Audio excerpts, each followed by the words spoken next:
મોટાભાગે બાળકોની સંભાળમાં એકમાત્ર ફરિયાદ હોય છે કે બાળક રડ્યા બહુ રાખે છે.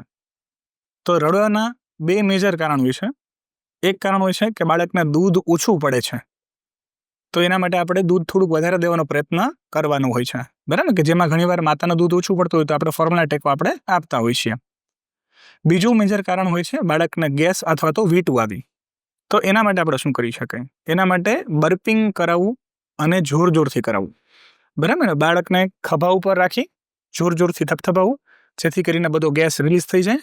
છતાંય જો શાંત ન રહેતા હોય બાળક, તો એના માટે ગેસના અને વીટના ટીપા હોય છે એ આપણે આપી શકાય. જે કોમન પ્રેક્ટિસીસ હોય છે, જેમ કે બાબુલીનના ટીપા, સોમવા 34, ગ્રાઇપ વોટર, સુવાદાણાનું પાણી, એ હાનિકારક છે બાળકના હેલ્થ માટે, એટલે એ જરાય આપણે કોઈ દિવસ દેવું જોઈએ નહીં.